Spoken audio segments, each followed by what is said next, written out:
Cabinet Mohan ସରକାର ଆଣିଛନ୍ତି ନୂତନ ଯୋଜନା ମୁଖ୍ୟମନ୍ତ୍ରୀ ଅନ୍ନପୂର୍ଣ୍ଣା ଯୋଜନା। ମୁଖ୍ୟମନ୍ତ୍ରୀ ଅନ୍ନପୂର୍ଣ୍ଣା ଯୋଜନାକୁ କ୍ୟାବିନେଟ୍ ମୋର ଆର୍ଥିକ 2026-2027 ରାଜ୍ୟ ସରକାର ଆରମ୍ଭ କରୁଛି ଏକ ନୂତନ ଯୋଜନା ମୁଖ୍ୟମନ୍ତ୍ରୀ ଅନ୍ନପୂର୍ଣ୍ଣା ଯୋଜନା। ମୁଖ୍ୟମନ୍ତ୍ରୀ ଅନ୍ନପୂର୍ଣ୍ଣା ଯୋଜନା ମାଧ୍ୟମରେ ରାସନ କାର୍ଡଧାରୀଙ୍କୁ ମିଳିବ ଆଉ 5 କେଜି ଚାଉଳ।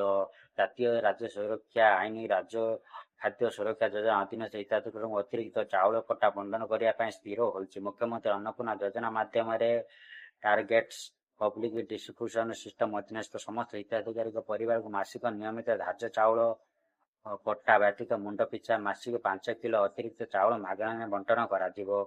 ରାଜ୍ୟରେ ବର୍ତ୍ତମାନ ଜାତୀୟ ଖାଦ୍ୟ ସୁରକ୍ଷା ଆଇନ ଅଧୀନରେ 97,572 ପରିବାର 3,82,86,99,662 ସଦସ୍ୟ ଉପକୃତ ହୋଇଛନ୍ତି।